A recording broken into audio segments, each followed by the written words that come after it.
তুমি তুমি এখানে কেন? তুমি কি আমাকে একটু শান্তিতে থাকতে দিবা না? তোমার আবার ডিভোর্স হয়েছে 2 বছর আগে, এখনও আমার কিছু ছাড়ো নাই কেন তুমি? আমি তোমার ভয়ে পালিয়ে বেড়াচ্ছি। আমি চাই না তোমার সঙ্গে দেখা করতে, আমি চাই না তোমার সঙ্গে আমার কখনো দেখা হোক। দেখো, আমি জানতাম না তুমি এই বাসায় থাকো, জানলে তো আমি এই বাসায় আসতাম না। তুমি যে বলছো এসব কথা কেন বলছো? ডিভোর্স কি আমার ইচ্ছে হয়েছে? তোমার ইচ্ছে হয় নাই? এসব তুমি কি বলছো? এখানে আমি আসছি আমার বান্ধবীর বাসায়, এই ফ্ল্যাটে আমার বান্ধবী থাকে, এই জন্য আমি তোমার বাসায় আসি নাই। আরে বান্ধবী, তুই কখন আসলি? আয় এখানে ছোপায় বস। আরে তোমাকে বলেছিলাম না আমার এক বান্ধবী আসবে, এই তো আমার সেই বান্ধবী। আসসালামু আলাইকুম। কথা, তুই আমার বিয়েতে কেন আসিস নাই? আমি কিন্তু অনেক মন খারাপ করছি। যাই হোক, আমি তো মনে মনে অনেক নিয়ত করছিলাম তোর সাথে আমি কোনোদিন কথা বলবো না, তোর সাথে আরই। এখন তুই আসছিস, আমি অনেক খুশি হয়েছি। আর তোকে তো একটা কথা বলাই হয়নি, আমার হাজব্যান্ডের সাথে তোকে পরিচয় করে দিই। এটা আমার হাজব্যান্ড। আচ্ছা শোনো, তুমি আমার বান্ধবীর সাথে কথা বলো, আমি তোদের জন্য নাস্তার ব্যবস্থা করি। তুই বস। হ্যাঁ,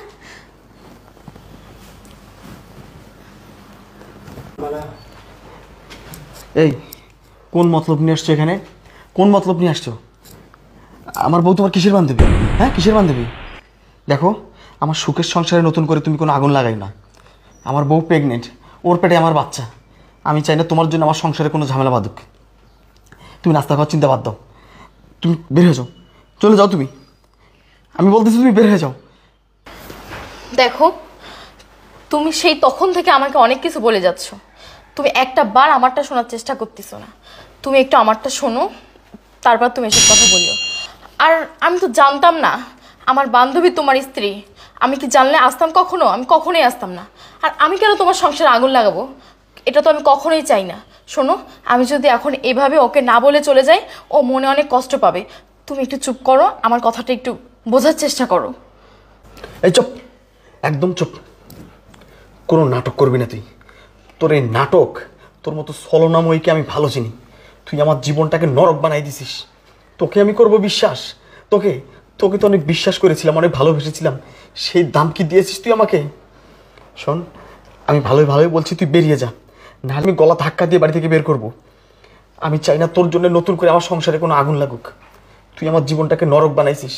আমি শত কষ্ট, দুঃখ, যন্ত্রণাকে কবর দিয়ে একটু সুখের ছোঁয়া পাইছি, আবার তুই আমার সেই সুখ নষ্ট করার জন্য চলে আসছিস এখানে। আমি আমি আমি তোর সঙ্গে কথা বলতে চাই না। আমার স্ত্রী যখন তখন আসতে পারে। তুই এখান থেকে গেলে আমি খুব খুশি হব, খুব খুশি হব। তুমি তুমি একটু আমার কথাটা শোনো।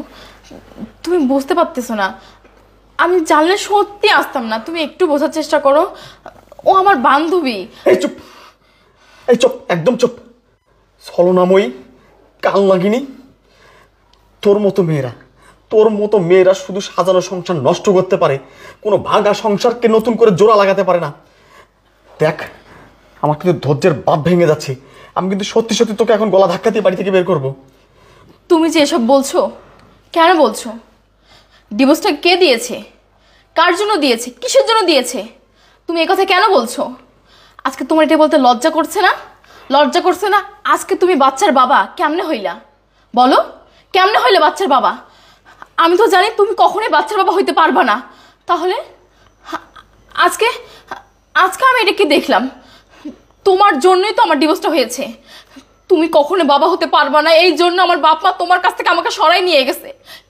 আর আমি নিজের চোখে এসে দেখলাম তুমি বাচ্চার বাবা হবা। তাহলে তুমি একটাবার ভেবে দেখো, তুমি একটাবার ভেবে দেখো আমার কতটা কষ্ট হচ্ছে। তোর লেকচার বন্ধ কর। কি বললি তুই? কি বললি? আমি বাবা হওয়ার যোগ্যতা রাখি না? তাহলে আমার স্ত্রী প্রেগনেন্ট হলো কিভাবে? কিভাবে আমার স্ত্রী প্রেগনেন্ট হলো? এবার আমি বুঝতে পেরেছি, তোর এই বাবা মা তোর সঙ্গে একরকম গেম খেলেছে, আমার সঙ্গে আর এক রকম গেম খেলেছে। ডিভোর্সটা কার জন্য হয়েছে এটা তুই তোর বাবা মায়ের কাছে প্রশ্ন করবি, উত্তরটা তাদের কাছেই পাবি। এখন আমার তোদের কাউকে সহ্য হচ্ছে না। মনে হচ্ছে তোকে গলা টিপে আমি শেষ করি আর তোর বাবা মাকে খুন করি। বেরিয়ে যা।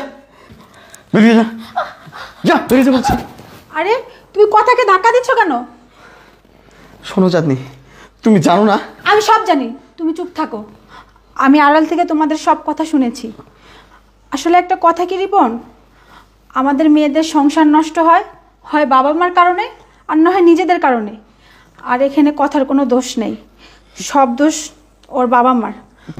বিশ্বাস করো চাঁদনি, ওর সঙ্গে আমার কোনো যোগাযোগ নেই, কোনো সম্পর্কও নেই। আমি তোমাকে নিয়ে সংসার নিয়ে আমি অনেক ভালো আছি। আমি ভুল করে ওর কথা কখনো মনে করি না। তুমি আমাকে বিশ্বাস করো। ঠিকই বলছে ও। চাঁদনি তুই বিশ্বাস কর, আমিও ওর সঙ্গে কোনো যোগাযোগ রাখি না, বা ওও আমার সঙ্গে রাখে না।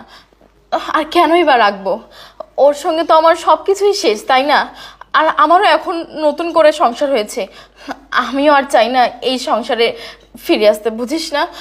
চাঁদনি তুই তুই এসব কিছু মনে করিস না, সত্যি বলছি, বিশ্বাস কর। ওর সঙ্গে আমার কোনো যোগাযোগ নাই। আমরা এখন আলাদা আলাদা, কেউ কারোর সঙ্গে কথা বলি না, সবাই আলাদা থাকি। বান্ধবী, আমি যদি জানতাম রিপন তোর স্বামী, বিশ্বাস কর আমি কখনোই আসতাম না তোর বাড়িতে, কখনোই না। আর তুই আমার মতো ভুল করিস না, আমার মতো মানুষের কথা শুনে তুই তোর জীবনটা শেষ করিস না। রিপন খুব ভালো স্বামী, খুবই ভালো স্বামী, বুঝছিস? তোর সন্তান আসতেছে, তুই তোর সন্তান সহ রিপনকে সহ ভালো থাক, আমি তাই দোয়া করি। না রে বান্ধবী, আসলে আমিও তোর প্রতি কোনো অভিযোগ নেই। বিশ্বাস কর, আমার তোর প্রতি কোনো অভিযোগ নেই। আমরা তো সবাই মিলে খুশি আছি, তাই না? তুই নাস্তা কর না, নাস্তা করে চলে যা।